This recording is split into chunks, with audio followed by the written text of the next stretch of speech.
Hi అండి.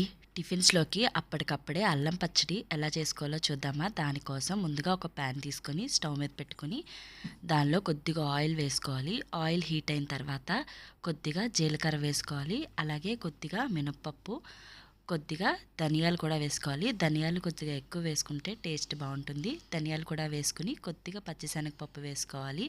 ఇవన్నీ కూడా వేసుకొని ఒక 2 మినిట్స్ ఆ పప్పులన్నీ కూడా బాగా వేగించుకోవాలి. దోరగా బాగా వేగనివ్వాలి.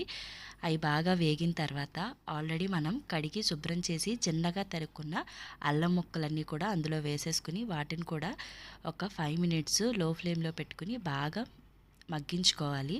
అల్లం ముక్కలు బాగా మగ్గితే మనకి పచ్చడి చాలా టేస్టీగా ఉంటుంది.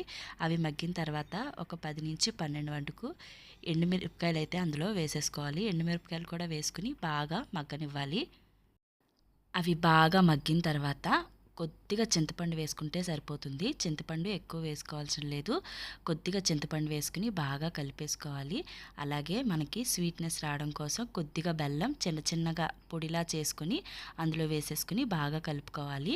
రుచికి తగ్గట్టుగా కొద్దిగా సాల్ట్ కూడా అందులో వేసుకుని ఇవన్నీ కూడా ఒకసారి మళ్ళీ బాగా కలిపేసుకొని కొద్దిగా వాటర్ పోసుకొని ఆ అల్లం ముక్కలన్నీ కూడా బాగా మగ్గేంత వరకు మనం ఒక 10 మినిట్స్ మీడియం ఫ్లేమ్లో పెట్టి మగ్గించుకుంటే సరిపోతుంది. ఇలా అల్లం ముక్కలన్నీ కూడా బాగా మగ్గిన తర్వాత స్టవ్ ఆఫ్ చేసుకుని చల్లారనిచ్చి దాన్ని ఒక మిక్సీ జార్లోకి మనం తీసేసుకోవాలి. మొత్తాన్ని తీసుకుని ఒకసారి బాగా స్మూత్గా బ్లెండ్ అయ్యే వరకు మనం గ్రైండ్ చేసుకుంటే సరిపోతుంది. ఇలా గ్రైండ్ చేసి పక్కన పెట్టుకుని దీంట్లో కొద్దిగా పోపు ఆవాలు, జీలకర్ర, కరివేపాకు నూనెలో వేగించేసి ఆ పోపు ఈ పచ్చట్లో కలిపేసుకుంటే మనకి చాలా వేడివేడిగా స్వీట్గా అల్లం చట్నీ అయితే రెడీ అయిపోయింది. ఈ చట్నీ టిఫిన్స్లోకి చాలా బాగుంటుంది. మీరు కూడా ఒకసారి ట్రై చేసి చూడండి. అలాగే నా వీడియో నచ్చితే లైక్ చేయండి.